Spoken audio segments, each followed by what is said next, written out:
Buku kita atau sekarang saya share, nanti saya kelupaan kalau enggak. Harusnya kemarin nih saya kirim, makanya terus tadi ini saya share di ini dulu.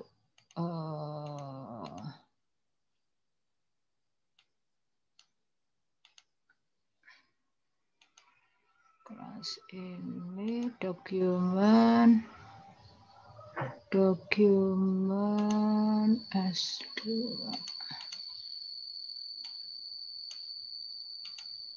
S2.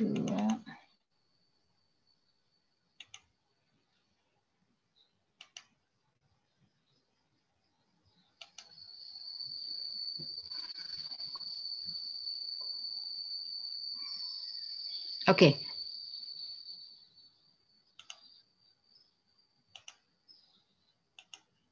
Saya baru saja share di grup ya.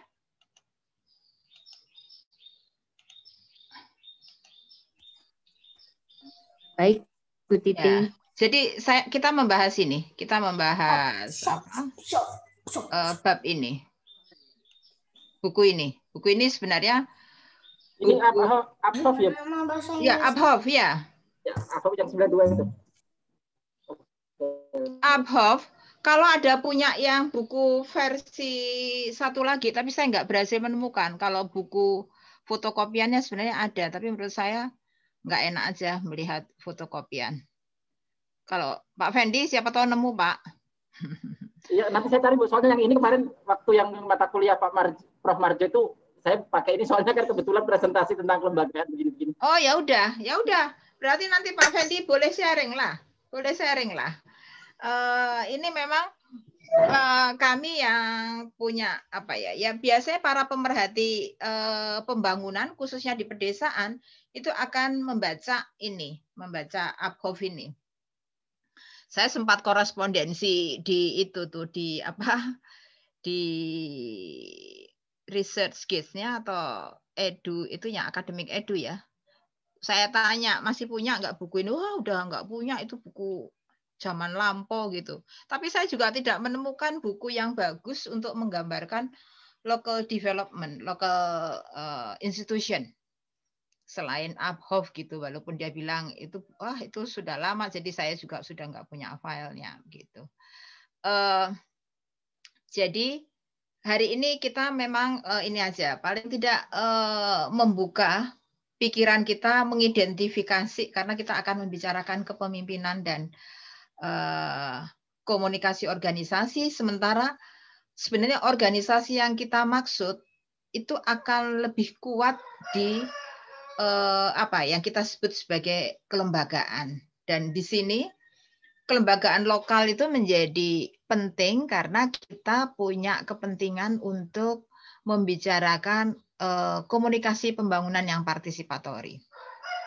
Jadi lokal, makanya judulnya kan buku ini, Norman Abhof ini Local Institution and Participation. Jadi dekat antara local institution dengan participation. Jadi kalau kita membicarakan, ya tadi kadang-kadang kita melihat apakah CSR ini orientasinya kepada khalayak atau kepada masyarakat sekitar. Kalau CSR itu adalah perusahaan, barangkali agak sulit begitu ya, karena tadi watak perusahaan itu berbeda dengan misalnya LSM, berbeda lagi dengan pemerintah. Nah, buku ini atau Abhof itu bagus menggambarkan bagaimana ciri masing-masing dan bagaimana dia berpengaruh dalam pengambilan keputusan. Jadi tentu saya berharap di akhir kuliah ini kita bisa memahami apa sih tipe-tipe kelembagaan lokal dalam pembangunan dan apa perannya gitu. Nah ini, jadi kalau kita bicara pembangunan berkelanjutan itu memang ada. Kalau kita bicara sustainable development, kita biasanya membicarakan keberlanjutan itu ada orang yang mengatakan keberlanjutan dalam aspek sosial, dalam aspek ekonomi, dalam aspek lingkungan gitu. Nah, ketiga-tiganya relevan untuk kita bicarakan.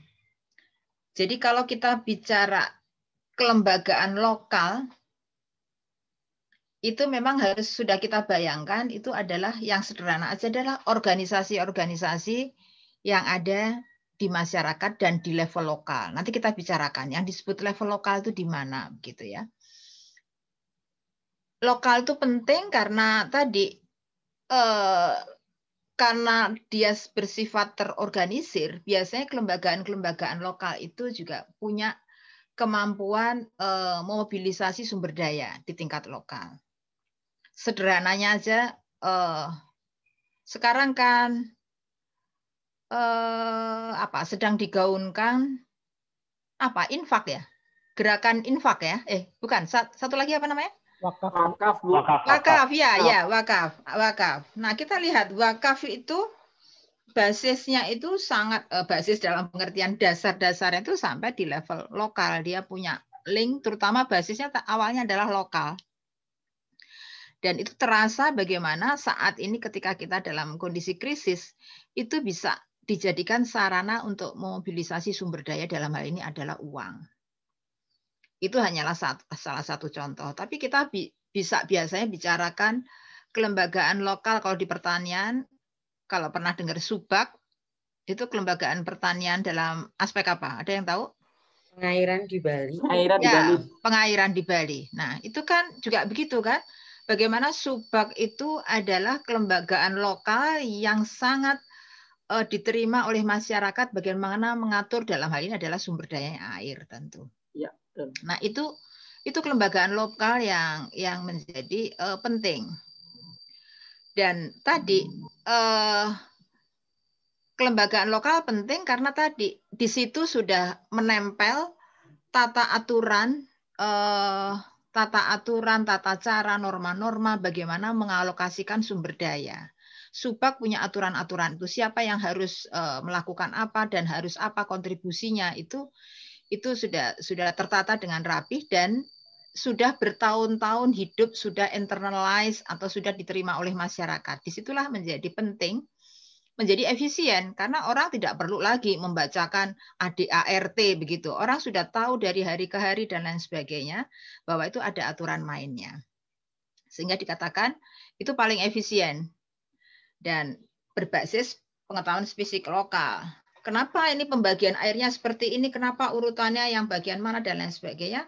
Kelembagaan itu yang sudah mengatur dan sudah diterima oleh masyarakat. Kalau ada orang baru datang ke wilayah itu, dialah yang menyesuaikan dengan kelembagaan lokal ini. Dan tadi kalau kita bicara partisipasi, tentu lebih mudah menggerakkan kelembagaan lokal ini daripada ngurusi sendiri. Kalau kaitan dengan Subak, kita bisa membandingkan bagaimana dengan P3A. P3A juga dibuat oleh pemerintah begitu ya. Terutama ketika di wilayah itu tidak ada kelembagaan lokal untuk pengaturan air. Di Sunda barangkali disebut Mitra Cai. Di Jawa disebut apa? Ulu-ulu. Ya, setiap wilayah sesungguhnya punya kelembagaan lokal. Nah, di situ tadi dia yang karena itu adalah kelembagaan sesuatu yang terorganisir, mereka ada pengurusnya, lalu ada tadi menjalankan tugas, dia memantau kondisi air dan lain sebagainya. Nah, itu dengan cepat kita tahu di mana apakah sumber daya sedang habis dan lain sebagainya. Itu bisa ketahuan. Lalu biasanya kelembagaan lokal juga begitu. Kelembagaan lokal itu mampu menyelesaikan konflik-konflik pengelolaan sumber daya. Jadi lebih cepat, lebih sesuai begitu ya. Karena tadi sesungguhnya itu adalah aturan-aturan masyarakat, nilai-nilainya juga yang dipegang adalah nilai-nilai masyarakat. Dan tadi karena kelembagaan lokal ini dibentuk biasanya berdasarkan norma-norma sosial, ada konsensus komunitas, sehingga kalau di situ sudah ada norma-norma itu kalau dalam sosiologi tentu masih kalau memahami aspek sosiologi sesungguhnya adalah segala tata aturan yang dibuat oleh masyarakat. Dan kalau norma-norma itu melekat dalam kelembagaan, sesuatu yang lebih terorganisir, maka di situ kita tidak perlu menggerakkan orang, gitulah. Orang sudah dengan sendirinya takut, gitu kan? Kalau itu norma-norma itu masih kuat dipegang, sehingga tadi nggak perlu ada insentif untuk melakukan tindakan yang kita harapkan. Kalau kita kaitannya dengan kampanye komunikasi atau kita orang komunikasi pembangunan, maka kita nggak perlu ketika kita bekerja dengan kelembagaan lokal, masyarakat itu sudah terdorong berperilaku, kan pada dasarnya orang komunikasi pembangunan adalah mendorong perubahan perilaku sesuai dengan tujuan pembangunan. Ketika itu dipegang oleh kelembagaan lokal dan tujuan-tujuan dari kelembagaan lokal itu selaras dengan pembangunan, ya sudah, nggak perlulah kita membuat kampanye begitu kan, supaya orang tertib membayar iuran gitu, nggak perlu. Terutama kalau itu kampanye itu perlu kalau ketika ada P3A yang biasanya bentukan pemerintah begitu ya, orang masih perlu ada kampanye, ada bukan kampanye lah, paling tidak ada sosialisasi gitu ya, kalau bahasa sederhananya penyuluhan mengenai bagaimana harus membayar iuran dan lain sebagainya. Tapi untuk sesuatu yang sudah melekat atau jadi kebiasaan di masyarakat, orang sudah nggak perlu bertanya-tanya lagi, kita nggak perlu dorong lagi, orang sudah nggak merasa nggak enak kalau nggak bayar, karena nanti ada sanksinya, nanti kalau nggak tertib membayar P3A tadi tertib dalam soal pengairan, membayar iuran pemeliharaannya misalnya, orang nggak kebagian air dan orang sudah tahu itu bukan sifatnya adil, objektif gitu ya. Jadi di situ kelembagaan lokal jadi juga relevan ketika kita membicarakan konflik pengelolaan sumber daya. Lalu juga tadi, karena kelembagaan lokal itu adalah seperangkat nilai-nilai norma-norma begitu kan. Kalau definisinya kelembagaan itu seperti itu. Seperangkat nilai-nilai norma-norma yang mengatur tata kehidupan masyarakat untuk memenuhi kebutuhan tertentu gitu. Dan yang kita bicarakan adalah kelembagaan lokal yang terorganisir. Nanti kita akan tahu. Ada juga kelembagaan-kelembagaan yang tidak terorganisir. Misalnya tadi ya norma-norma bahwa orang itu harus sopan kepada orang tua, misalnya orang harus menghormati pemimpin, itu adalah norma-norma juga, kelembagaan lokal juga. Tetapi dalam konteks yang kita bicarakan ini, tentu sepandangan atau mengikuti pandangannya Abhoff, menurut dia supaya lebih efisien kita perlu menemukan kelembagaan lokal yang terorganisir. Jadi kalau nanti bergerak membuat strategi komunikasi pembangunan, kita perlu identifikasi mana kelembagaan lokal yang relevan untuk atau bersinggungan dengan isu yang kita bicarakan. Seperti tadi, kalau kita mau menggerakkan masalah air, pengelolaan air, maka kita perlu tahu kelembagaan lokal yang mengurusi air itu apa saja, atau stakeholder isu pengelolaan air. Itu contohnya. Isunya tinggal diganti-ganti, ya kan? Terkait dengan kesehatan, terkait dengan bidang pertanian yang umum atau yang sempit tadi, mungkin masalah produksi sayur, atau mungkin terkait dengan peternakan, atau juga terkait dengan isu pendidikan, semua pada dasarnya bisa kita temukan kelembagaan itu. Karena tadi masalah pendidikan, masalah kesehatan itu adalah masalah-masalah kebutuhan hidup masyarakat dan biasanya ada kelembagaannya. Gitu kalau secara sosiologi. Jadi di situ kita penting melihat kelembagaan itu sebagai sesuatu yang perlu kita pertimbangkan ketika masuk atau membicarakan komunikasi pembangunan. Gitu. Dan tadi dikatakan berorientasi pada jangka panjang karena sesuatu kelembagaan yang mempunyai dan sudah melembaga atau institutionalized itu akan karena mempunyai aturan-aturan dan aturan-aturan itu biasanya berorientasi kepada kebutuhan anggotanya, maka di situ ketika orang masuk di situ, kalau dia masuk dalam kelembagaan itu akan menjadi dorongan bagaimana mereka membentuk kerjasama. Jadi ya tadilah kita barangkali merasa solidaritas kita kuat kalau dengan orang-orang sekantor. Mungkin kalau kantor kita lihat sebagai kelembagaan ya. Kita akan lebih mudah atau lebih dekat kalau kita kelembagaan itu bisa juga tadi mungkin kelembagaan siskamling di RT kita kalau di lingkungan kita masih menjalankan itu. Karena di situ biasanya para bapak-bapak ngumpul main gaple intens gitu ya, dekat sehingga terbangun solidaritas. Sehingga aturan-aturan bisa bergerak di lingkungan itu ketika menyangkut misalnya masalah keamanan. Jadi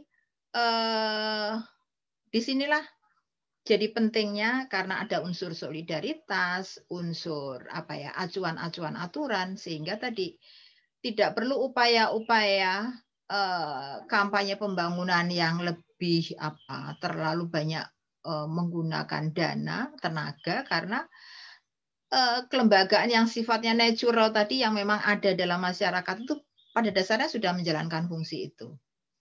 Tinggal itulah kita katakan kita tinggal titipkan pesan-pesan itu. Kalau kelembagaan lokal itu tadinya barangkali hanya menyangkut beberapa fungsi, ditambahi fungsi yang lain yang sejalan dengan program kampanye komunikasi kita. Gitu. Sampai di sini ada yang punya ini pandangan-pandangan mengenai kelembagaan lokal? Kalau sudah ada pertanyaan, boleh juga. Tapi kalau belum, kita lanjutkan sebenarnya di mana itu kelembagaan lokal atau yang kita bicarakan itu. Jadi kalau kita bicara kelembagaan lokal, itu kita bisa mengatakan selokal apa sih gitu. Nah itu ada tingkatannya, ada yang disebut lokalitas. Lokalitas itu tentu lebih gampang kalau digambarkan di ini ya. Di gambar 1 ini. Jadi cara membedakan lokalitas itu dalam hal ini adalah dikaitkan dengan di mana aktivitas itu berada, di level mana aktivitas berada, dan di mana level pengambilan keputusan. Nah, yang kita lihat, yang disebut kelembagaan lokal itu bisa, yang paling tinggi adalah international level. Taruhlah kalau itu PBB, karena PBB atau UNDP, begitu, karena itu taruhlah itu yang mengurusi pembangunan, gitu, atau lembaga-lembaga donor yang lain. Lalu ada di level national level, terus ada yang regional atau provincial level, ada yang district level, dan ada yang sub-district level. Jadi Abhof membatasi yang namanya lokal itu bukan kabupaten, bukan provinsi, tapi sub-district. Jadi mungkin mirip kecamatan gitu mungkin ya. Nah, di mana jadi di kotak inilah, di kotak yang kecil ini yang kita katakan lokal. Ada yang lokalnya itu berbasis lokality. Jadi sekumpulan komunitas yang mempunyai hubungan-hubungan sosial dan ekonomi di mana di sini ditandai ada kotanya lah, dan kalau di Indonesia barangkali kecamatan tuh mirip kotanya. Kalau desa lalu kalau pergi ke kota yang terdekat tuh barangkali adalah ibu kota kecamatan gitu. Ini memang gambarannya adalah pedesaan, kita lebih gampang membayangkan seperti itu. Nah, ini yang kita katakan jadi kecamatan itu adalah gambaran lokalitas. Karena di kecamatan itu setidaknya kalau dikaitkan dengan pemerintahan sesungguhnya itu basis dari relasi-relasi antar desa yang di situ membentuk sesuatu, dalam hal ini basisnya adalah tentu pemerintahan. Tapi kadang-kadang juga tadi ada pasar kecamatan karena itu yang memenuhi kebutuhan dari masyarakat di lokal itu. Ada juga yang disebut level komunitas. Jadi komunitas di sini adalah bukan komunitas Facebook, komunitas media sosial, karena orientasi cerita dalam kelembagaan lokal above ini lebih ke kelembagaan dalam pengertian ada basis geografisnya. Maka disebutnya sebagai suatu unit pemukiman yang di dalamnya ada aktivitas sosial ekonomi yang relatif self-contained, jadi menyatu gitulah. Nah, sederhananya seringkali mengikuti ini ya. Kalau di pedesaan kita bisa membayangkan itu desa. Tapi kalau yang tahu Papua ya komunitas itu bukan desa itu, barangkali kampung. Kampung pun bisa lebih kecil lagi, gitu ya. Kalau itu basis-basis pemukiman itu seperti itu. Jadi community level itu bisa kampung, bisa juga desa. Lalu ada yang disebut group level. Group level ini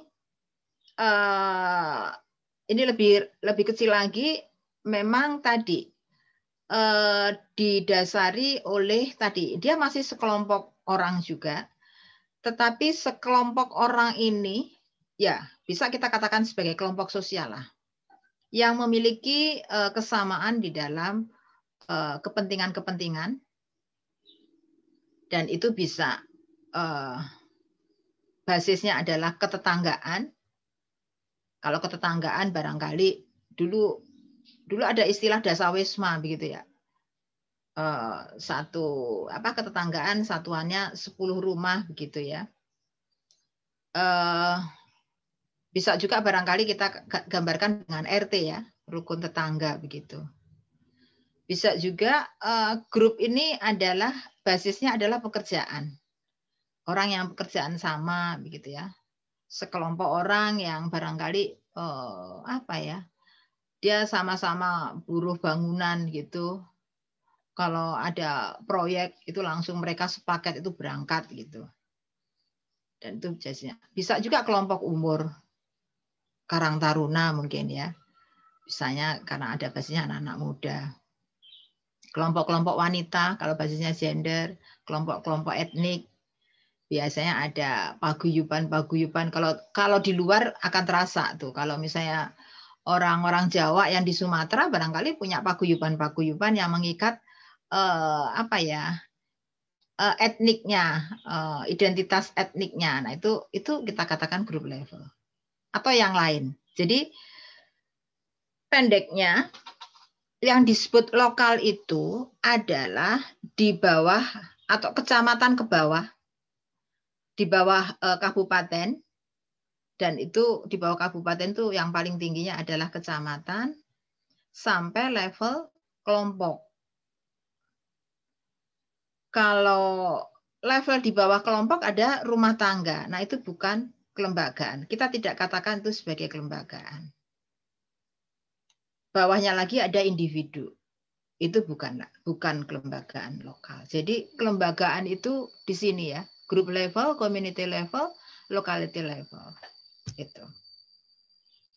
Jadi jelas sekali ininya ya, pembedanya.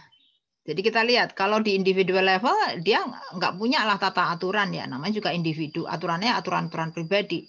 Household juga gitu, kalaupun ada aturan-aturan itu lebih aturan rumah tangga. Tapi di level group level, community level, locality level itu ada seperangkat peraturan yang mengikat beberapa orang lah. Nah, di sinilah efisiensinya. Kalau kita menemukan kelompok-kelompok ini, di mana kelompok-kelompok ini adalah berpengaruh terkait dengan isu yang kita mau kampanyekan, maka kita perlu mengidentifikasi ini.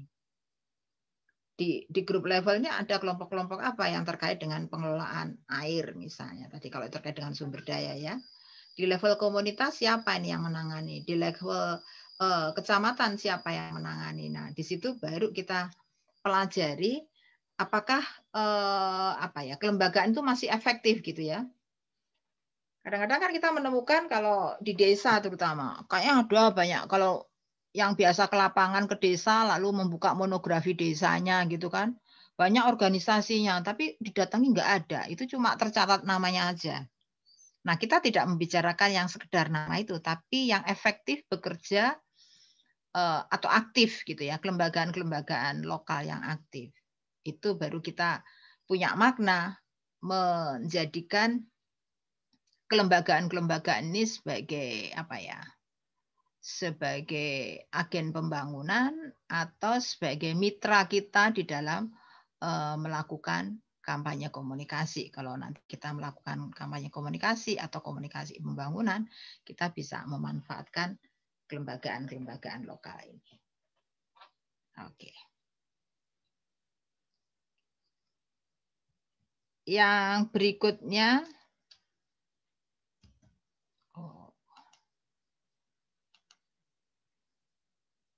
nah ini yang kalau sektor di sini ini bukan sektor pembangunan dalam pengertian ada sektor pendidikan, kehutanan yang mengikuti kementerian, bukan seperti itu. Sektor pembangunan Abhof membedakan ada sektor pemerintahan atau ada juga quasi governmental gitu.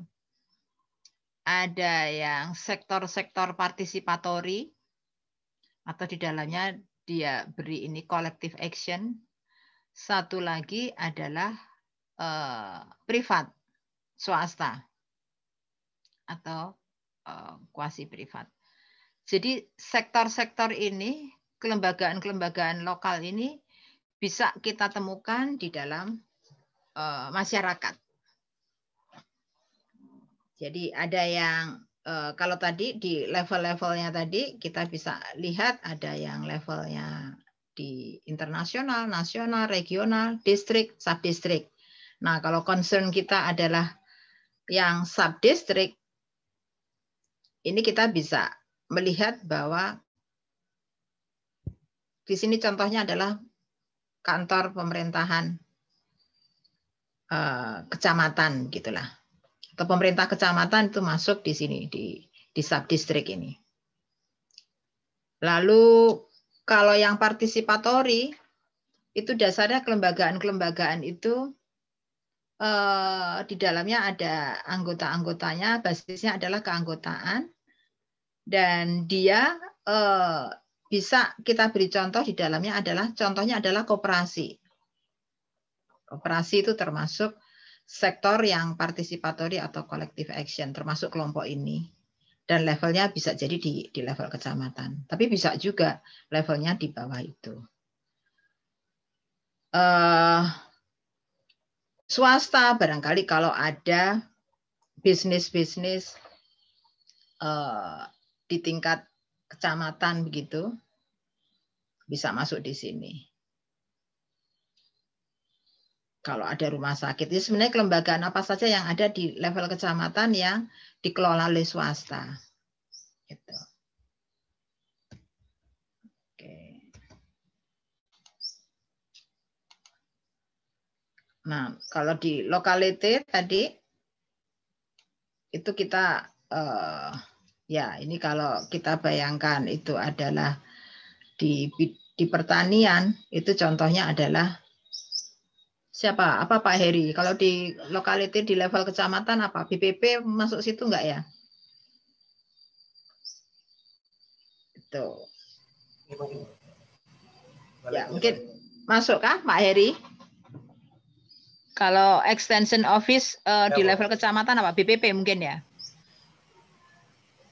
Ya, BPP. BPP ya, itu misalnya. Nanti ada mungkin juga koperasi-koperasi yang di level kecamatan mungkin juga ada. Tadi ada yang di atas kecamatan, ada pasar. Ya kalau sekarang paling sederhana ya Indomaret itu sudah sampai ke level komunitas bahkan ya kalau swasta. Tapi kalau kaitannya dengan pertanian bisa jadi tadi ya pedagang pupuk, pedagang bibit dan lain sebagainya.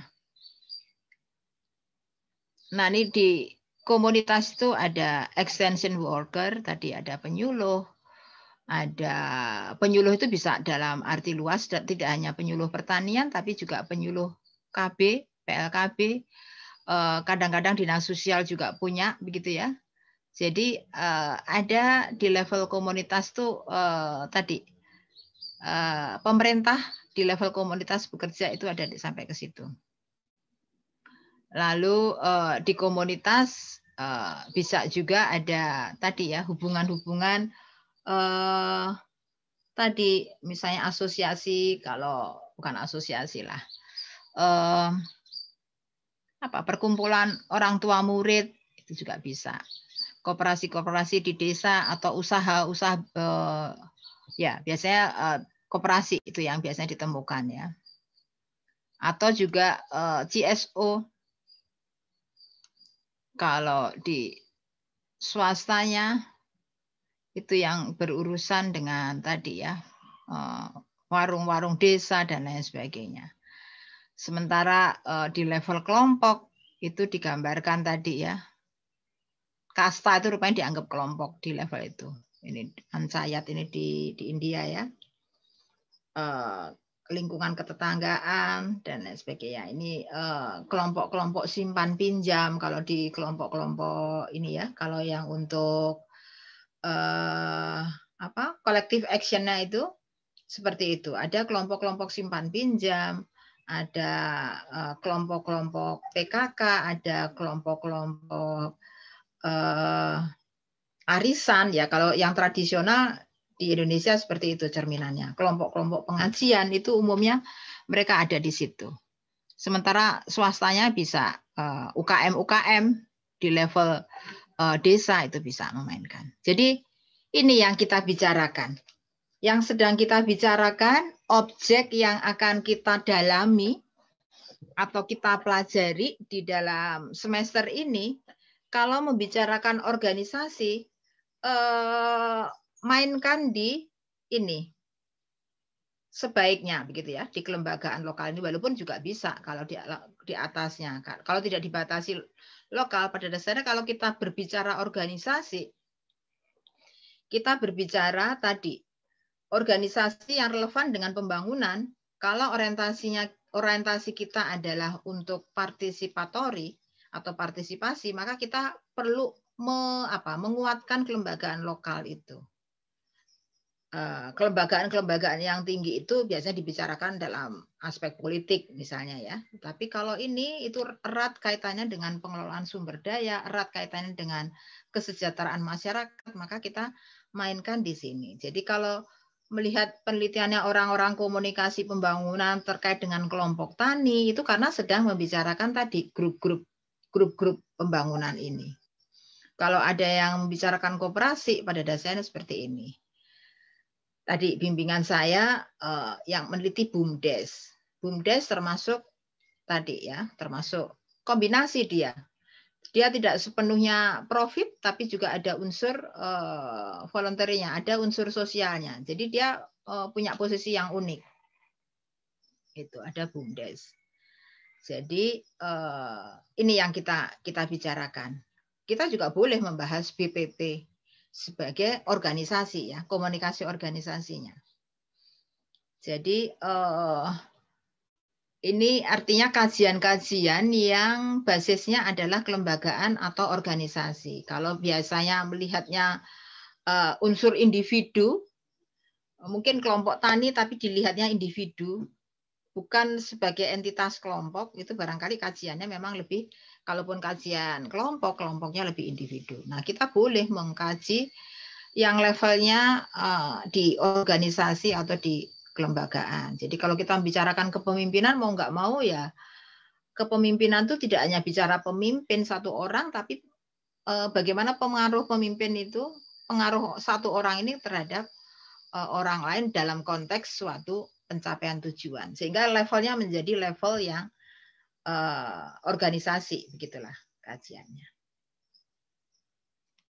Oke, saya kira itu yang bisa bahan diskusi kita, karena kita memang hari ini lebih mengidentifikasi ini. Nah, boleh mendiskusikan kalau dalam kajian saya nanti rencananya unsur organisasinya di mana, walaupun barangkali tidak mengkaji organisasi itu sendiri. Karena rasa-rasanya hampir tidak ada manusia yang tidak berafiliasi dengan organisasi atau kelembagaan. Ada nggak? Rasanya nggak ada. Bahkan di terpencil pun setidaknya kelembagaan itu adalah kelembagaan sukunya, famnya, gitu kan? Tapi pasti ada kelembagaannya. Gitu. Hanifah bertanya boleh, Bu? Boleh, boleh. Oh ya, terima kasih Bu Titi. Saya ingin berdiskusi, terutama minta bantuan ini kepada Bu Titi dan juga teman-teman gitu untuk mengidentifikasi kelembagaan lokal gitu. Bu, yang pertama, kalau tadi ada kelembagaan lokal, kemudian ada komunitas, kemudian ada grup. Ya. Kalau menurut Ibu mungkin dan juga teman-teman, kalau kelompok tani itu apakah bisa termasuk ketiganya? Karena memang dari namanya juga kelompok begitu ya, grup gitu. Tapi dia juga komunitas gitu dari pekerjaan dan juga dia lokal, berada di bawah kecamatan.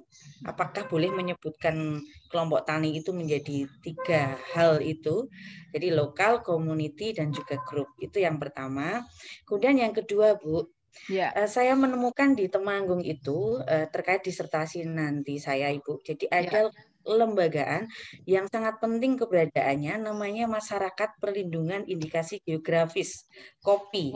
Nah, ini levelnya sebetulnya kabupaten, Ibu. Maksudnya yang menginisiasi adalah Bapeda, namun itu berisi petani-petani, tentu saja komunitas ya, petani-petani, siapapun yang punya komitmen untuk melaksanakan good agricultural practices sama standar pengolahan yang betul gitu, sesuai perlindungan indikasi geografis. Nah, maka yang masuk di MPIG itu adalah petani-petani yang memiliki tujuan yang sama, misi yang sama, dan juga ada pedagang yang di dalam situ, tidak hanya petani tapi pedagang-pedagang pengumpul, termasuk juga ada barista dan sebagainya. Nah, kelembagaan yang seperti ini memang diinisiasi oleh Bapeda, Ibu. Tapi kemudian di Temanggung itu dibagi tiga wilayah. Jadi ada MPIG, misal Barat, MPIG Tengah, Timur. Nah, pertanyaan saya, yang kelembagaan seperti ini itu bukan lokal ya, Bu ya, berarti ya? Kalau tadi kita batasan lokalnya itu paling tinggi adalah kecamatan. Kalau melampaui kecamatan, dia tidak disebut sebagai lokal. Dia kelembagaan tapi bukan kelembagaan lokal, gitulah. Lokal dan itu pun definisinya si Abhoff, gitu kan? Ya. Dan tadi kenapa lokal itu, kenapa sih penekanan lokal itu penting? Karena tadi kaitannya dengan yang nggak lokal kan. Sebenarnya pemerintah tuh ngatur-ngatur macam-macam dengan departemennya itu, punya ini kaki tangan masuk ke bawah kan. Tetapi ketika dia membawa sesuatu inisiatif tapi tidak bermuara, tidak tumbuh dari kelembagaan lokal, itu seringkali sulit diterima. Itu pembicaraan pembangunan tuh biasanya seperti itu, kaitan dengan top down sama bottom up. Jadi bottom up, kelembagaan lokal itu menjadi relevan ketika kita membicarakan apa-apa yang bottom up. Itu sih. Banyak juga kan kelembagaan-kelembagaan bentukan kan, bentukan pemerintah yang di level small group. Ya, tadi lah contohnya kelompok tani, Bu. Ya, kelompok tani. Ya, betul, kelompok tani.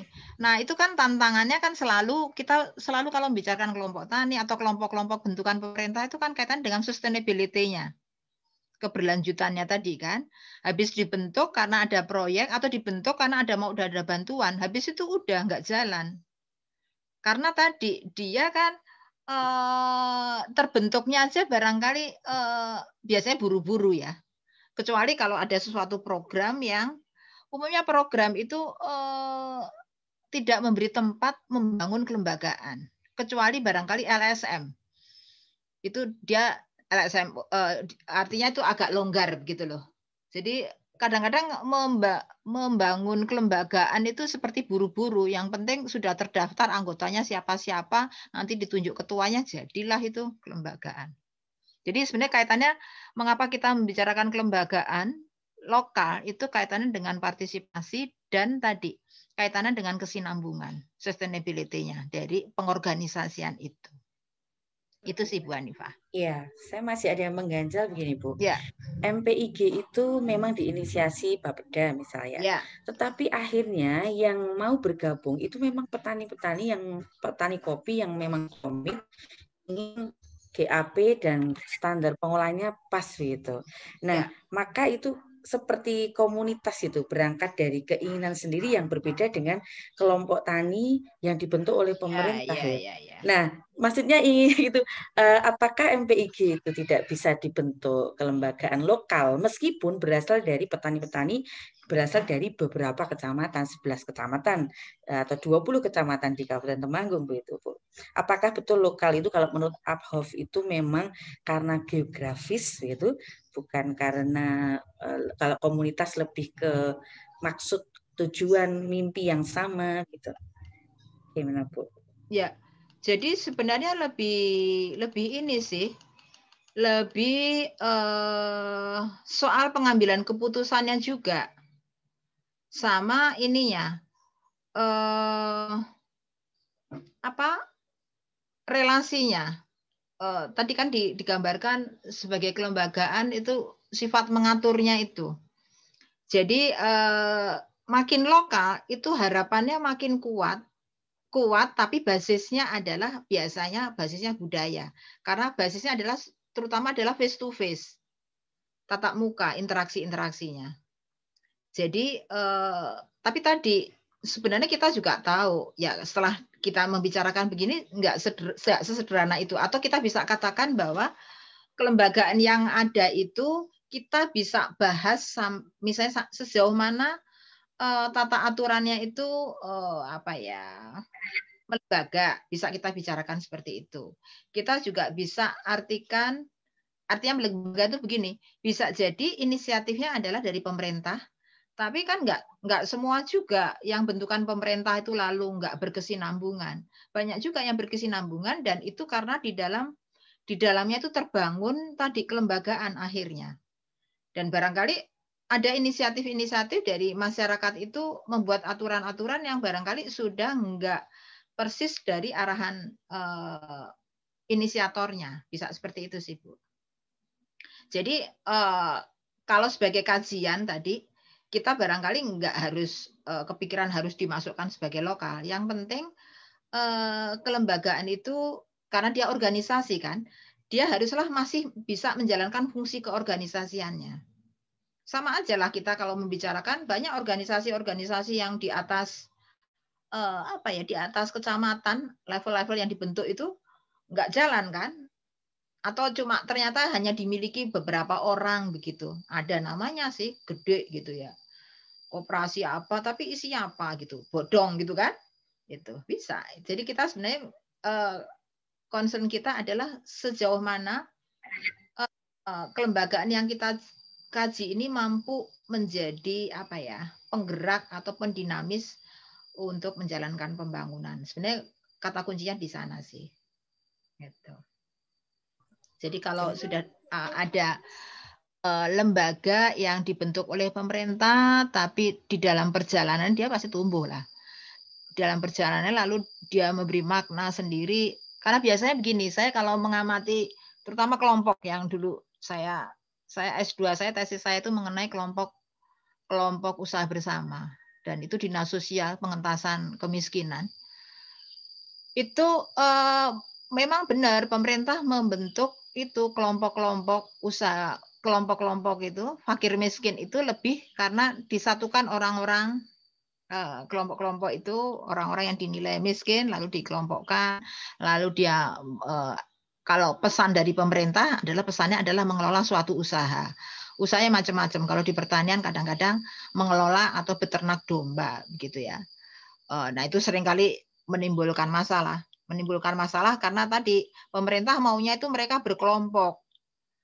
Lah tapi beternak domba itu kalau diberi satu-satu tuh nggak efisien, berkelompok, orang rumahnya berjauhan gimana punya kandang bersama gitu, itu nggak efisien. Jadi itu seringkali tadi pikiran pemerintah itu seolah-olah berkelompok itu ngurus domba itu sebaiknya berkelompok, padahal enggak. Tentu maksudnya pemerintah mau mengajarkan bahwa membentuk memberikan bantuan sambil membangun organisasi, tapi seringkali keliru. Stimulannya harusnya jangan ini. Nah, saya mau katakan bahwa tadi kelompok-kelompok PPFM itu, pengentasan fakir miskin itu dalam perjalanan bisa berkembang. Jadi dia tidak hanya berfungsi menjalankan tadi satuan penerima bantuan dari pemerintah dari dinas sosial, tapi dia bikin misalnya pertemuan-pertemuan, lalu bikin arisan, bikin simpan pinjam. Nah itu lalu itu yang simpan pinjam itu adalah lebih inisiatif masyarakat, dan bisa jadi ikatan karena simpan pinjam itu atau arisan lah yang lebih mengikat daripada ikatan karena sama-sama memelihara domba gitu. Jadi yang isunya adalah apa basis ikatan itu sendiri, itu yang jauh lebih penting gitu. Dan itu menarik. Jadi sejauh yang saya amati, kelompok-kelompok yang berhasil itu adalah kelompok-kelompok yang tidak melulu menjalankan fungsi yang dipesankan dari pemerintah, tapi dia berkembang lebih jauh begitu. Jadi menjalankan fungsi-fungsi sosial yang lain gitu tadi. Jadi kelompok pengajian atau apa sehingga orang terikat di dalam kelompok itu dan bisa mengembangkan kegiatan-kegiatan yang lebih bermakna kaitannya dengan karena ini adalah usaha bersama, biasanya dikaitkan dengan tadi ya, meningkatkan ekonominya. Setidaknya kalaupun nggak meningkatkan ekonominya itu mereka secara individu saling mengingatkan supaya tidak ada penyalahgunaan bantuan-bantuan, biasanya ke arah sana sih. Gitu. Ya. Ibu tadi bagaimana yang kelompok tani tadi, bisa disebut tiga-tiganya ya Bu? Oh iya, kelompok tani enggak. Kelompok tani karena dia sebenarnya tadi kan dibedakan yang kelompok yang kita katakan grup itu adalah yang terutama intensitasnya tinggi dalam tatap mukanya. Jadi kita cenderung katakan itu sebagai groups. Sementara yang lokalitas itu sebenarnya seperti kalau diikuti ininya, kalau diikuti basisnya adalah semua wilayah, pada dasarnya kelompok adalah yang wilayahnya paling kecil dibandingkan komunitas, dibandingkan lokalite tadi. Ya. Nah, nanti kalau ada ya barangkali ini apa itu? Di atas kelompok tani apa? Gapoktan ya? Gapoktan. Paling gapoktan. Yang gapoktan itu levelnya barangkali di komunitas. Atau barangkali kalau sudah level lintas desa, dia cenderung kecamatan sih malahan ya. Biasanya kan di satu desa ada beberapa kelompok tani, nanti beberapa kelompok tani beberapa desa, lalu ada gapoktan. Gitu. Oke. Ada lagi yang lain? Ibu mohon izin. Silakan. Iya Bu, bertanya. Ya. Bu, mohon izin Bu. Bagaimana dengan organisasi profesi Bu? Jadi yang saya perhatikan kalau di bidang pendidikan itu misalnya ada PGRI. PGRI ini memang PGRI. Sifatnya kan nasional ya Bu ya, tetapi dia juga memiliki cabang-cabang di tingkat subdistrik atau di tingkat kecamatan seperti itu. Ya. Bagaimana menurut Ibu? Apakah ini termasuk ke dalam unsur kelembagaan tadi yang menurut Ibu Titi? Bagaimana Bu menurut Ibu? Tadi ya itu pertama dia berarti masuk mana? Dia masuk public sector atau participatory sector atau private sector? Dia swasta bukan? Bukan kan? Apakah dia bukan bentukan pemerintah sih Bu, dia juga bukan bentukan pemerintah. Kesamaan profesi guru. Oke, jadi dia lebih mungkin kita sebutnya sebagai participatory sektor. Jadi sektor-sektor yang sifatnya di organisasi yang sukarela basisnya kan? Ya, dia masuk ke situ dia. Iya, betul. Tetapi dia dia tingkat lokalitasnya bisa merentang dari ini kan, merentang dari lokal sampai supralokal, di atas lokal gitu maksudnya.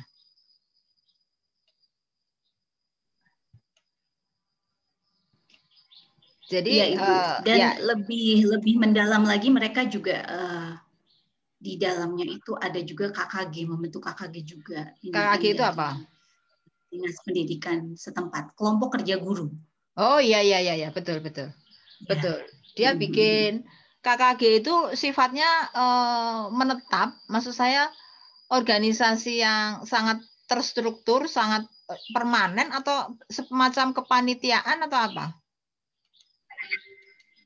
Setahu saya ini semacam kepanitiaan Ibu. Jadi beberapa sekolah yang berada di wilayah yang sama, misalnya kecamatan yang sama seperti itu, guru-gurunya itu biasa berkumpul untuk berkomunikasi. Kalau seandainya ada permasalahan, mereka juga bisa saling sharing di situ, di dalam KKG ini atau kelompok kerja guru ini. Dan biasanya ada juga mereka akan berbeda-beda masing-masing mata pelajaran seperti itu. Biasanya mereka memiliki KKG yang tersendiri seperti itu, Bu Titi. Ya, jadi artinya PGRI itu berarti dia sesungguhnya organisasi yang sudah cukup inilah. Kalau dalam kategori komunikasi politik ya dia termasuk organisasi sosial yang punya apa sih? Ya tentu dalam hal ini adalah kepentingannya adalah memperjuangkan guru gitu kan. Dalam kaitan di kependidikan, dan dia punya ini apa sih? Ya apa istilahnya kalau dalam gerakan sosial istilahnya basisnya gitu ya. Dia punya kaki tangan sampai atau underbow-nya gitu ya. Macam-macam dibentuk itu untuk menguatkan keorganisasiannya itu. Nah itu saya ingat bagaimana ini ya dulu kalau nggak salah Pak Menteri ini juga kan dengan PGRI kerjasama gitu, karena dia tahu ini adalah kelembagaan-kelembagaan yang kalau dalam dunia pendidikan ini kelembagaan penting karena dia concernnya ke arah sana dan punya jaringan kuat sampai ke bawah. Nah itu yang biasanya kalau kaitannya, walaupun ini bukan kuliah komunikasi politik, biasanya itu yang dimanfaatkan jadi jalan untuk memberi pengaruh politik kan. Ya PGRI kalau basisnya agama berarti kelompok-kelompok organisasi keagamaan itu juga penting kalau dalam kelembagaan lokal. Sifatnya memang partisipatory sektor, tetapi nyerempet-rempet lah. Karena biasanya kelembagaan-kelembagaan organisasi agama pun juga kadang-kadang punya divisi atau punya concern yang sifatnya empowerment, pemberdayaan ekonomi gitu-gitu kan. Kalau tadi yang digambarkan PGRI ya tadi lebih ke arah ke arah pendidikan ya. Gitu. Iya, itulah. Ya Ibu, terima kasih. Karena dinamikanya ini menarik Bu, jika dilihat gitu, dicermati. Karena pada satu kesempatan juga kadang PGRI bertindak sebagai oposan dari Kementerian Pendidikan dan Kebudayaan. Iya. Ketika mereka akan memperjuangkan hak-hak gurunya seperti ada profesi, sertifikasi dan sebagainya gitu. Dan memang ini menarik karena memang di lapangan juga sekarang muncul juga organisasi-organisasi yang bertindak juga sebagai rival dari PGRI ini seperti itu. Oh gitu, tanda tandingannya ya. Dan mereka juga berkembang. Mereka juga berkembang dari tingkat nasional ke tingkat kabupaten dan juga hingga ke tingkat subdistrik atau kecamatan. Namanya. Terima kasih Bu Titi. Oke, sama-sama. Sama lah dengan kelompok tani kan juga begitu toh. Apa Pak Heri tahu nggak satu yang tandingannya itu? Himpunan itu yang saya ingat dulu satu diinikan Prabowo, satu Pak siapa? HKTI dan Iya, HKTI sama satu lagi itu. KTNA. Ya, KTNA. Iya. Izin Bu Titi. Ya, silahkan. Ya mungkin menyambung juga tadi dari Kak Ismi. Begini Bu, tadi juga Bu Titi sempat menyinggung organisasi keagamaan, organisasi sosial dan masyarakat misalnya. Yeah. Kalau misalnya begini Bu, misalnya kita bicara, yang saya pahami misalnya tentang Muhammadiyah misalnya, karena saya bekerja di lembaga Muhammadiyah itu kan ada dari tingkat pusat, wilayah atau provinsi, daerah, kabupaten, kota, lalu cabang di tingkat kecamatan, bahkan sampai ranting di tingkat desa. Nah, beberapa apa yang di tingkat desa atau di tingkat cabang itu kan memang kalau di Muhammadiyah itu ada istilahnya amal usaha. Jadi di tingkat cabang daerah itu mengelola amal usaha. Nah, amal usaha itu bisa dalam bentuk koperasi atau mungkin yang kemudian arahnya ke pemberdayaan dan partisipasi. Nah, kalau misalnya Bu, itu masuk nggak dalam kajian kelembagaan ini Bu? Karena itu kan sebenarnya sudah punya organisasi tersendiri, tapi mereka tetap berorientasi pada partisipatori gitu Bu. Masih. Ya, Bu, ya. Bisa. Dia masuk ini kan? Berarti masuk mana nih? Public sector, participatory sector, atau private sector? Nah ini makanya apakah dia bisa masuk ke partisipatori, karena sebenarnya kan kalau secara garis hierarki meskipun memberdayakan masyarakat setempat tapi juga terikat dengan aturan-aturan yang ada dalam organisasi Muhammadiyahnya itu sendiri, misalnya seperti itu masih bisa atau tidak ya Bu? Bisa, karena pada dasarnya kan pembedanya cuma ini aja kan. Public sector itu adalah yang local administration, yang sifatnya digerakkan oleh birokrasi. Local government itu yang sifatnya digerakkan oleh kepentingan-kepentingan politik. Kalau dia adalah organisasi yang voluntary, artinya tadi bukan koperasi, tapi sifatnya itu adalah kelembagaan-kelembagaan yang self-help, yang untuk menginikan dirinya sendiri gitu kan.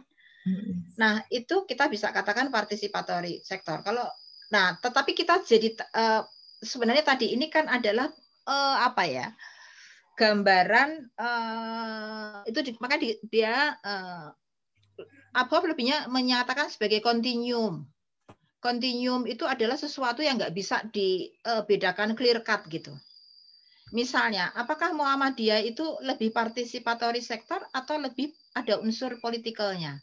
Itu kan juga sebenarnya nggak hanya Muhammadiyah, yang lain-lain juga ya, NU yang lain-lain itu adalah sedikit-sedikit. Jadi dia mungkin memberat di participatory sektor, tetapi adalah muatan-muatan yang mungkin agak ada unsur politikalnya gitu misalnya. Itu bisa seperti itu. Jadi bisa dibahas sebagai participatory sektor. Kalau di KMP sudah ada beberapa orang yang mengkaji organisasi-organisasi keagamaan itu sebagai tadi, karena dia adalah participatory sektor yang dia bergerak di kaitannya dengan pembangunan. Dan tadi yang perlu dilihat tadi basis participatory sektor itu adalah keanggotaan, membership. Tapi kalau local government kan basisnya adalah konstituen. Kalau lokal administrasi ya tadi dalam kaitannya dengan kewargaan, pemerintah desa itu ya karena dia sebagai warga negara gitu ya. Kalau private sector cirinya jelas profit seeking begitu ya. Lalu dia tadi ya ini lihatnya sebagai customer, mencari ini gitu. Tapi ada yang service organization, organisasi pelayanan gitu, tapi dikelola oleh private sector. Ini sifatnya klien atau beneficiaries. Itu. Ini bergerak di sekitar inilah. Nah, seperti CSR itu kan di private sector, tapi dia mungkin organisasinya sih masih private business, tetapi menjalankan fungsi-fungsi pelayanan gitu kan. Menjalankan fungsi-fungsi pelayanan kepedulian terhadap orang lain gitu. Ya, kalau dipaksakan mengikuti tipologinya dari above, dia mirip, dia bisa dikatakan private sector CSR itu yang sedang menjalankan service organization, tapi sifatnya lebih dia di bawah organisasi yang sifatnya private business. Gitu. Makanya kalau ada CSR, ada perusahaan yang dia bilang kita sebagai orang community development atau orang komunikasi pembangunan sebenarnya ingin dia kampanyenya lebih luas karena dia punya pengaruh dan tapi dia katakan ya saya kan swasta, saya kan bisnis, saya kan bukan pemerintah. Kalau kayak gitu-gitu ya minta pemerintah ya itu langsung kelihatan watak ini ya, watak organisasi itu sebagai bisnis. Jadi dia nggak bisa menjalankan itu walaupun barangkali masyarakat punya harapan kuat ke swasta itu kalau kaitannya dengan ini ya CSR. Terutama perusahaan-perusahaan yang hidup berinteraksi dekat dengan masyarakat sekitarnya. Itu. Oke. Ya, jadi itu. Bu Titi. Ya, silahkan. Boleh melanjutkan tadi. Ya. Mungkin berdasarkan apa namanya yang disampaikan Ibu yang barusan, berdasarkan sektornya mungkin jelas Bu Titi. Jadi clear bahwa contohnya Muhammadiyah itu dia adalah organisasi partisipatoris gitu ya. Ya, partisipatori. Karena bukan organisasi pemerintah dan bukan bersifat private sektor, ya. Bukan private sektor. Tapi agak susah ketika kita membedakan itu sebagai kelembagaan lokal itu Bu Titi, ketika contohnya Uphof ini membuat level-levelnya menjadi, ini kan sangat clear sekali yang dibuat Uphof. Jadi level internasional, nasional, regional, distrik dan seterusnya. Karena contohnya Muhammadiyah itu kan menempati semua level. Contohnya dia ada di level internasional, karena dia adalah organisasi terbuka, dia ada di Indonesia, ada di Malaysia dan di beberapa negara lain gitu. Dan tapi dia juga ke ada kepengurusan nasionalnya dan bahkan di tingkat lokalnya di kecamatan atau desa dia punya ranting gitu Bu. Betul. Nah, untuk membedakan itu mungkin agak ini Bu Titi. Iya, mungkin nggak ada cara lain mengatakannya ya tadi ini Muhammadiyah ranting mana gitu toh? Iya betul. Ya paling gitu yang bisa kita lakukan. Kecuali kalau dia nggak punya pengambilan keputusan di level itu. Jadi benar-benar dia adalah kaki tangannya atas. Jadi dia cuma salurannya doang. Nah, kalau kayak gitu dia pada dasarnya adalah organisasi di level internasional tapi pengambilan keputusan tetap internasional gitu. Makanya ini 10 level itu decision making itu menjadi penting. Muhammadiyah masih punya ini kan, punya kewenangan di level-level rendah itu masih punya kewenangan. Punya Bu, punya. Masih punya aspek-aspek yang itu kan ya. Oke. Tapi secara kelembagaan dia ada contohnya di ranting itu tetap aja ada namanya ketua gitu. Oh iya. Kemudian ada badan contohnya amal usahanya tingkat ranting ada gitu. Oh iya, betul. Ya. Tapi kan koordinasinya tetap ADART contohnya tetap merujuk pada pusat gitu Bu. Iya, tentu. Iya. Ya, nanti tentu kalau menceritakan jenis-jenis yang seperti itu memang nggak bisa lepas dari watak organisasi itu memang. Jadi kalau kita biasa kalau kadang-kadang kita kalau di dalam small group communication ada yang disebut bona fide groups. Artinya dia mau menyatakan bahwa kalau kita mengkaji grup itu jangan internalnya saja, bahwa grup itu dibentuk oleh lingkungan di luarnya. Sama ketika kita sedang membicarakan kayak tadi Muhammadiyah, unsur lokalnya itu tidak lepas dari unsur di level-level keorganisasian itu yang lebih tinggi, seperti halnya PGRI juga. Gitu. Tapi mungkin ada organisasi yang nggak punya ini, benar-benar di level berhenti di level atau dia berkembang di level lokal saja, nggak bisa ke atas. Iya, itu menarik memang. Nah, itu tinggal nanti ada nggak kalau dibawanya ke konflik, ada nggak itu konflik-konflik kepentingan antara atas sama lokal kan? Walaupun organisasi kan gitu untuk aspirasi lokal mengharapkan ini arah gitu-gitu kan, tapi atas mungkin inginnya dikembangkan dalam aspek apa. Tapi kalau organisasi itu bukan organisasi yang lebih terbuka, barangkali dia memberi warna aspirasi di masing-masing lokal untuk berkembang, untuk mengambil keputusan, membuat aktivitas-aktivitas yang relevan dengan di dalam bidang itu, bidang mereka sendiri. Itu sih. Oke. Bu, mohon izin Bu. Silakan. Ya Bu, menarik sekali Bu yang sudah didiskusikan pada pagi hari ini. Saya tertarik kalau tadi mungkin ya, kalau kita bisa menggarisbawahi soal struktural di organisasi ormas misalnya seperti Muhammadiyah, walaupun dia punya sifat empowerment di bawah, tapi kan kita lagi membahasnya local resources Bu. Jadi sumber daya lokalnya kan, bukan berarti kelihatan strukturnya. Kalau strukturnya memang tadi tidak semua juga apa yang dilakukan oleh organisasi di level lokal atau ranting itu mencerminkan seutuhnya naturalnya kebutuhan lokal. Karena dia tadi sudah disampaikan oleh Mas Azwar tadi, dia punya ikatan antara regulasi-regulasi dan seterusnya. Nah, ini saya pikir perbedaannya adalah local resources-nya, titik temunya di sana. Nah, Ibu, yang kedua, ini saya ingin bertanya terkait dengan benturan kepentingan ya. Kalau tadi misalnya sampai di level lokal, misalnya ada government, kemudian ada participatory atau mungkin third sector misalnya. Ada orang yang menyebutnya third sector, atau yang ketiga tadi private sector. Ketika misalnya ada government, ada participatory atau third sector dengan private sector tadi, punya benturan kepentingan, bagaimana cara menyelesaikan konflik tersebut misalnya sebagai seorang pemimpin. Yang kedua Bu, soal reaktivasi kelembagaan lokal. Kan biasanya tadi lembaga lokal itu tidak akan bisa misalnya berjalan atau sesuai dengan ekspektasi dengan memanfaatkan sumber daya lokal tanpa adanya suatu sistem misalnya. Entah itu kepemimpinannya yang tidak ada ataupun misalnya di anggotanya yang tidak aktif. Nah, pertanyaan saya, polarisasi aktivasi kelembagaan lokal itu Bu bisa seperti apa Bu, kira-kira begitu. Terima kasih Bu ya. Wah, itu kamu bertanyanya kayak judul tesis itu. Susah itu jawabnya. Boleh, siapa aja. Menarik itu. Pertanyaanmu itu pertanyaan tesis itu. Iya kan? Itu bisa dikaji. Itu bisa dikaji. Ya, kamu pasti orang organisasi itu. Coba kamu bayangkan kira-kira gimana itu. Ya Bu, saya nanya Bu. Yang lain boleh juga menjawab. Jangan kamu, wah saya bertanya malah harus bertanggung jawab katanya Bu.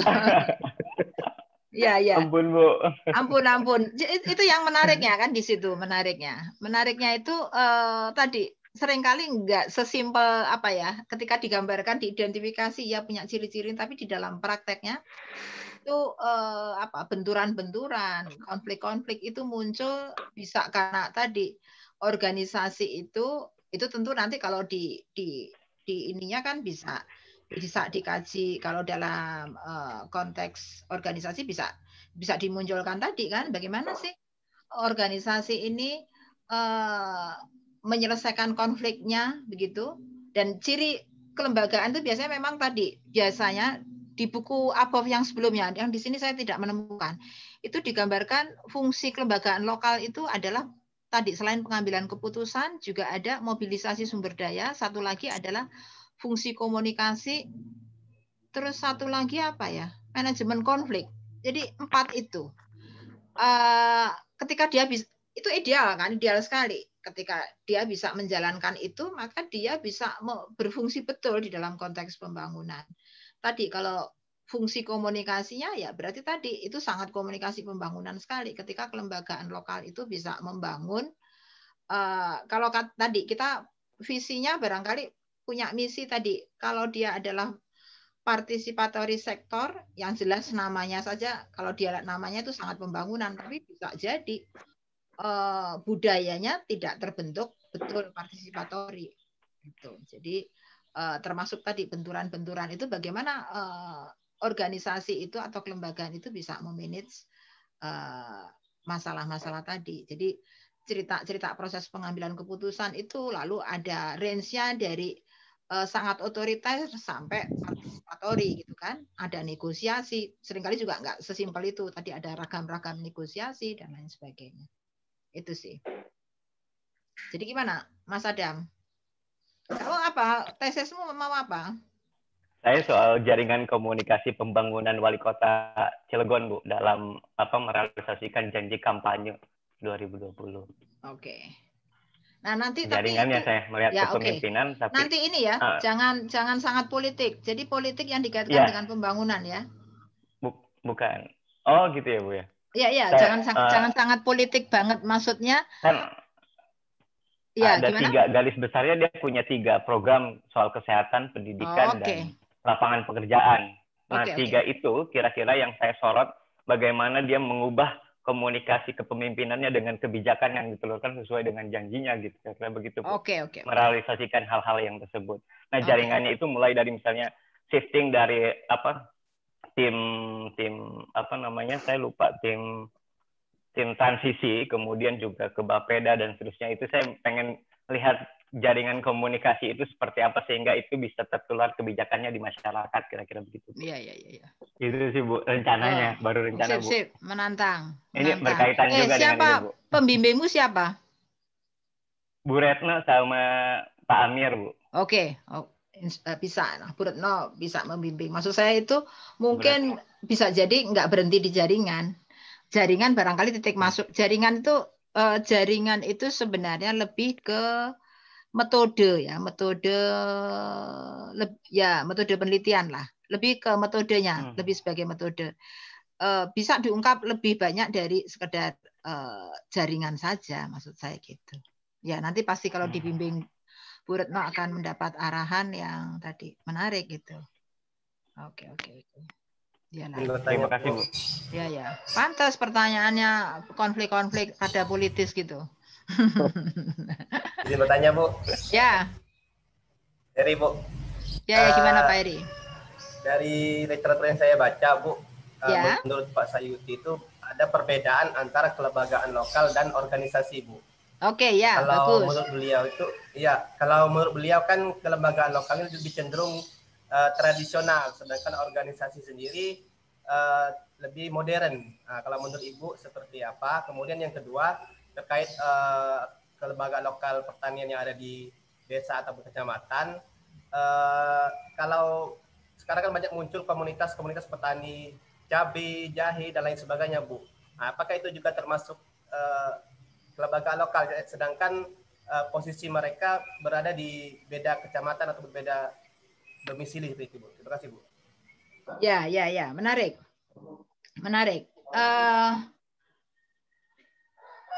Pak Sayuti memang punya itu buku mengenai kelembagaan itu ya. Kelembagaan itu sebenarnya memang istilah kelembagaan itu memang sangat sosiologis basisnya. Seringkali kelembagaan itu digambarkan malah tadinya itu kelembagaan itu tidak selalu terorganisir, nggak selalu terorganisasi. Karena tidak selalu terorganisasi, ya misalnya tadi kan kelembagaan gotong royong, itu gotong royong itu adalah kelembagaan. Kita bisa katakan itu kelembagaan sosial. Karena gotong royong itu menyangkut urusan tata aturan bagaimana orang bekerja sama. Itu kita katakan sebagai gotong royong. Terus banyaklah kelembagaan-kelembagaan lokal yang serupa dengan gotong royong itu ya. Nah, tetapi kalau itu kelembagaan dalam pengertian yang sifatnya sangat culture, aturan-aturan norma. Nah, nanti ada kelembagaan-kelembagaan yang lebih dilihat dari strukturnya, apakah terorganisir atau tidak. Nah, kalau terorganisir atau tidak, barangkali bisa tercermin dalam kelompok simpan pinjam. Dia sebenarnya adalah tolong-menolong, tapi tolong-menolong yang dibatasi terkait dengan uang, dan di situ ada aturan-aturannya, nah dan seterusnya. Itu kita katakan kelembagaan lokal ekonomi juga, gitu ya, kelembagaan lokal ekonomi. Nah, memang kelembagaan itu karena biasanya dikaji dalam arti tata aturan dan lain sebagainya, range-nya dari yang sangat tidak terorganisir sampai yang agak terorganisir, maka tadi pembagiannya menurut Pak Sayuti itu lalu menjadi relevan. Umumnya kelembagaan itu tidaklah formal. Betul. Lalu organisasi lebih formal. Tetapi boleh juga orang mengkaji bahwa organisasi walaupun formal itu belum tentu melembaga. Tadi yang saya katakan, banyak kan organisasi dibentuk tapi nggak ada, cuma papan nama aja. Nggak ada aktivitas, nggak ada. Nah itu, jadi pembicaraan kelembagaan itu adalah pembicaraan mengenai sejauh mana nilai-nilai aturan itu diterima atau melembaga di dalam diri anggota kelembagaan itu. Formalitas tadi yang organisasi adalah formal. Formalitas itu biasanya menyangkut apakah tata aturan itu tertulis atau tidak, resmi atau tidak, ada ADART atau tidak. Tapi siapa yang bisa menyangkal misalnya Subak itu bisa jadi nggak punya ADART yang tertulis atau kelembagaan lokal yang lain lah. Jangan-jangan Subak ada. Banyak yang nggak punya ADART tapi luar biasa efektifnya. Sementara organisasi yang dengan ADART itu banyak pelanggaran dan lain sebagainya. Nah itu. Jadi kalau kita membicarakan kelembagaan itu adalah soal membicarakan seberapa jauh bisa diterima oleh aturan-aturan itu mengikat anggota-anggotanya, itu bagus. Jadi organisasi dan lembaga itu bagus. Dan tadi kalau Abhof kalau kaitan dengan pembangunan memang menganjurkan cari kelembagaan-kelembagaan yang terorganisir, tapi dia tidak mengharuskan harus formal, tapi terorganisir lah paling tidak.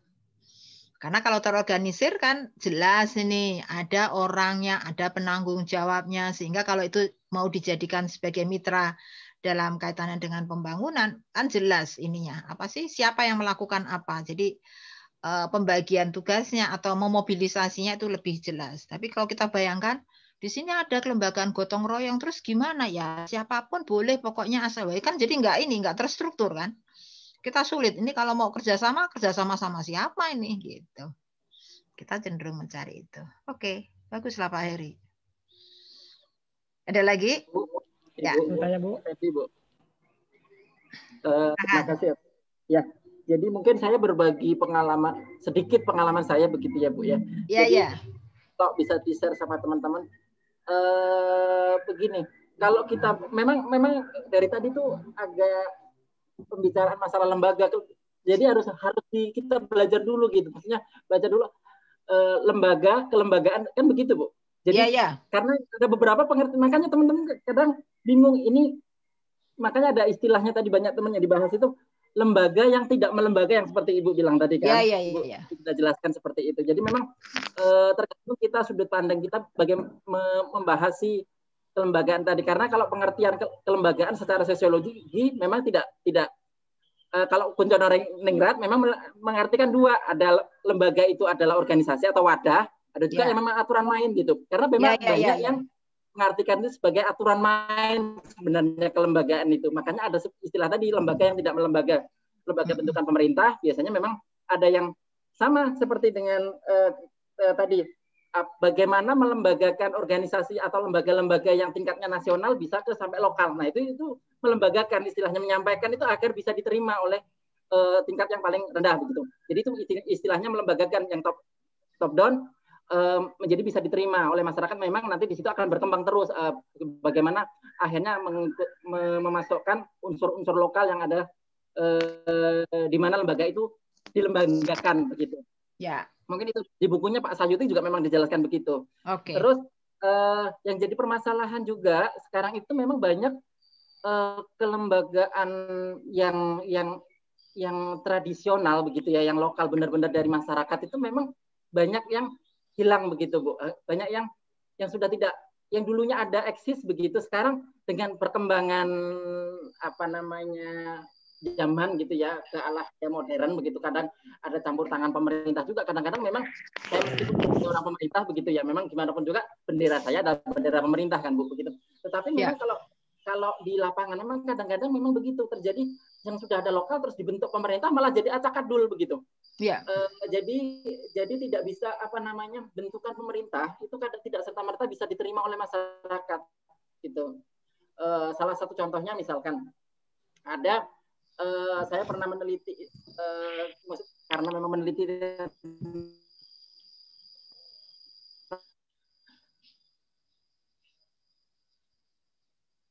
nanti diulangi Pak, meneliti apa Pak? Kelembagaan air gitu ya di Subdas di daerah pegunungan Bukit Barisan gitu. Ini salah satu ada gitu. Jadi eksistensi itu sebenarnya kalau saya beberapa kali ke situ gitu ya, itu memang ada di situ. Ada aturannya jelas, meskipun memang tidak tertulis seperti kata Ibu tadi. Tidak tertulis, tidak ada.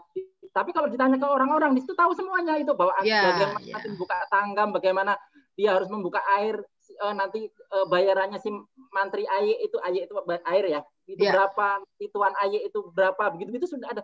Tapi tidak ada begitu itu. Tapi itu hanya dari mulut ke mulut gitu.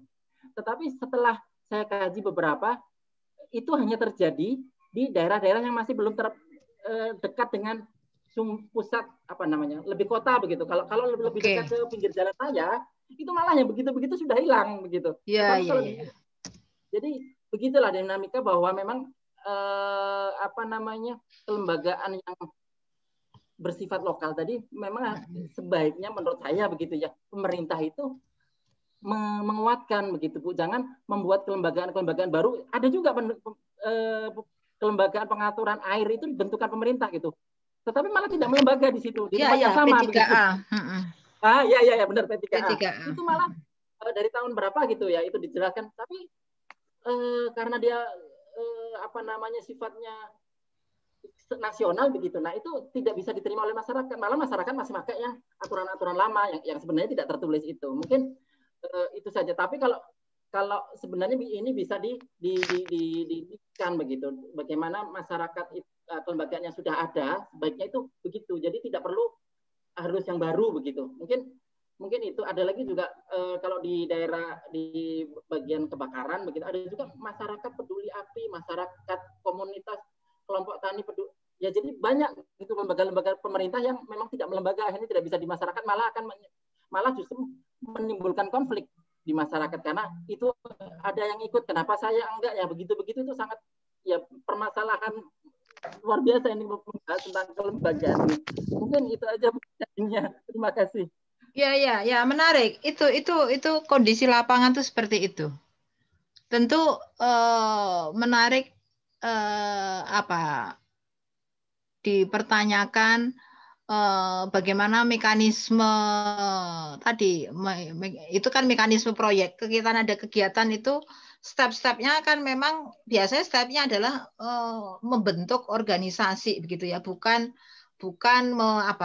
mengidentifikasi organisasi dulu lalu menitipkan, enggak juga. Saya enggak tahu apa mungkin lebih praktis bikin gitu, diajukan begitu daripada mencari lalu menitipkan di dalam organisasi itu. Memang itu umum itu. Di mana-mana seperti itu. Jarang yang memanfaatkan kelembagaan tertentu yang sudah ada. Kecuali misalnya ya, kalau saya amati misalnya Posyandu itu memang akan menjadi salurannya kegiatan-kegiatan terkait dengan kesehatan, gizi, gitu-gitu ya.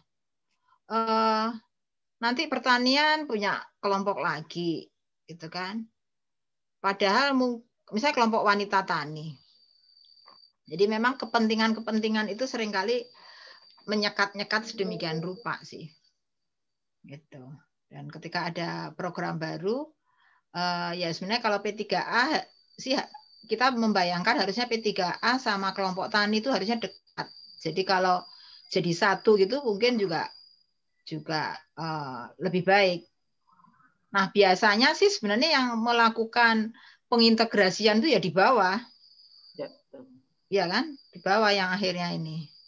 Nah kalau enggak itu yang jadi makin runyam kan, di atas sudah enggak akur, di bawah enggak akur gitulah. Tapi biasanya orang di level grassroots itu biasanya ini memikirkan tadi kepraktisan, apalagi kalau levelnya adalah orang-orang itu adalah RT, kepala desa, itu kan mereka itu punya, atau kepala kampung terutama ya, dia punya interest untuk jangan sampai warganya itu teracak-acak, dia akan mencari cara yang efisien untuk mengembangkan suatu kelembagaan. Dia biasanya ada itu. Kecuali kalau tadi misalnya penyuluh apapun atau PLKB atau apapun lah. Kalau dia maunya kerja tapi nggak kerja dengan orang lokal, itu dia mungkin lalu yang penting ada daftar lalu dikelompokkan. Padahal kan yang tahu lokal itu adalah orang-orang di level bawah tadi, sehingga bisa memikirkan sebaiknya ini gabung dengan ini dan lain sebagainya. Nah itu kan memang perlu perlu ketelatenan dari agen-agen pembangunan. Nah agen-agen pembangunan yang punya kaki tangan sampai kecamatan memang harapannya bisa menjalankan fungsi-fungsi itu, yang barangkali kalau di kabupaten nggak tahu kan, nggak punya ini, tapi kecamatan tahulah mengenal lokal, ngerti siapa tokoh-tokoh masyarakat yang ngerti organisasi yang punya kekuatan, yang efektif, yang lembaga. Nah, itu yang bisa digunakan. Oke. Ada lagi? Bu, menambah info boleh? Boleh, silakan. Iya. Kalau kami jumpai di lapang begitu ya Bu, kadang ada lembaga yang fungsinya sama, tapi namanya beda karena memberi nama itu dinas yang berbeda. Jadi misal ada kelompok tani kopi gitu ya yang melakukan usaha bersama untuk mengurus PIRT yang difasilitasi oleh Disperendakop, dia harus menggunakan nama KUBE. Tapi kalau ini didampingi Dinas Pertanian, dia harus menggunakan nama KUB. Jadi hanya selisih huruf E saja itu sudah berbeda. Dan akhirnya di lapang itu Ibu, kita ya Bu, ya perguruan tinggi itu menjadi kesulitan karena kami inginnya kalau kita itu kalau pemberdayaan itu tuntas gitu ya dari hulu sampai hilir. Tapi akhirnya ada pembagian tugas gitu. Ada pembagian tugas. Jadi untuk lembaga yang kelompok tani yang nanti hanya sampai green bean misal itu PR-nya dinas. Tapi kalau nanti sudah namanya KUBE itu nanti Disperendakop. Jadi akhirnya lembaga penyuluh yang kami jumpai itu hanya berhenti sampai on farm saja. Tapi ternyata banyak, bahkan kami kemarin riset di seluruh Jawa Timur itu penyuluh tidak ada istilahnya SOTK untuk memberikan pemberdayaan ekonomi. Oh itu PR-nya Disperendakop kalau pengolahan. Jadinya agak putus. Gara-gara ada penamaan kelembagaan meskipun sebenarnya kelompok tani itu kan bisa berfungsi dari hulu sampai hilir, keuangan, P3A. P3A itu karena juga dinasnya bukan pertanian, ada PU, jadinya agak berbeda. Ini hanya kondisi lapang yang akhirnya kita sebagai akademisi di bawah bimbingannya Bu Titi ini ingin bisa lebih tajam mengidentifikasi kelembagaan lokal itu. Cirinya apakah geografis saja atau apalagi pasti ada variabel-variabel indikator yang menyebabkan itu lokal gitu ya Bu ya. Terima kasih. Oke, menarik. Sebenarnya nanti kita balik. Yang bingung kan penelitinya aja kan, perguruan tinggi. Tapi kata masyarakat enggak, kami bisa atur-atur itu. Enggak juga. Enggak juga karena, ternyata. Karena kaitannya dengan politis, dengan bantuan dan sebagainya ya. Kalau akhirnya diluwes-luwesin bisa, tapi mereka sebetulnya ingin, kami itu kan badannya satu, kenapa harus bernama banyak sesuai dengan audiennya siapa gitu. Ya, itu soal identitas. Oke. Ya. Oke. Menarik. Ya, gimana? Ya, terima kasih. Ini Bu, terima kasih Bu Titi.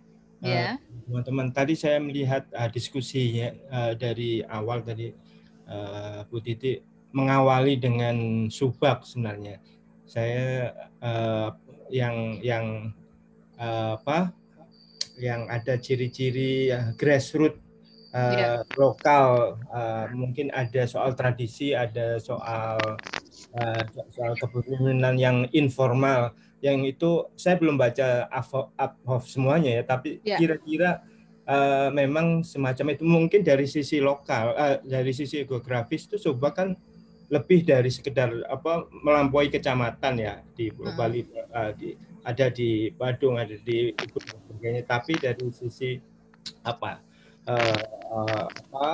pengelolaan itu ada independensi. Itu yang mungkin saya belum baca semuanya. Ada soal independensi baik secara finansial maupun misalnya pengambilan keputusan. Sepertinya itu yang dimaksud di Uphoff, yang itu sebenarnya di agak yang berbeda. Misalnya Pak Aswar tadi setuju saya misalnya dengan Muhammadiyah, tingkat NU, PGRI apalagi misalnya gitu, atau PKK dan seterusnya, atau Poktan, itu yang saya melihat Uphoff sepertinya sebenarnya melihat semacam itu. Saya ingin yang kedua agak misalnya dengan yang sebelumnya di teori-teori komunikasi ya, ada komunikasi komunitas atau indigenous, juga indigenous communication, yaitu orang-orang yang lokal itu ada dengan etnis, ada soal belief Dan tadi sebenarnya Bu Titi juga menyinggung soal pengelolaan konflik. Ada unsur, mungkin ada pengelolaan konflik, baik konflik internal maupun mungkin ada campur tangan dari komunitas di luar itu. Di Jawa Barat misalnya ada beberapa komunitas adat, misalnya Sunda Wiwitan itu kan ada di Sukabumi, tapi ada beberapa daerah yang sebenarnya mereka independen. Ada Cigugur gitu ya misalnya, yang punya tradisi serentahun. Ada bagaimana mereka mengelola konflik dengan kelompok mayoritas di luar mereka. Ada konflik juga, tapi tetap survive mungkin secara keuangan tidak ada. Tidak ada bantuan dari pemerintah misalnya, seperti itu. Saya sih mungkin menganggapnya seperti itu dari awal seperti itu. Itu Bu Titi. Iya. Jadi memang tadi berarti kita memang perlu menekankan lagi kelembagaan lokal yang diharapkan AHO itu memang idealnya memang berhenti di lokal. Jadi kalau nanti kecampur ada keterusannya dari atas itu, khawatirnya dia masih pengaruh atas tuh masih lebih tinggi. Gitu. Oke, saya kira kita lebih fokus ke kelembagaan lokal. Tetapi kalau kaitannya dengan penelitian yang kita nanti disertasi, sebenarnya tadi kita bisa meneliti tidak dikerangkai secara ketat seperti itu. Yang penting kita bisa mempraktekkan komunikasi organisasi dalam konteks pembangunan.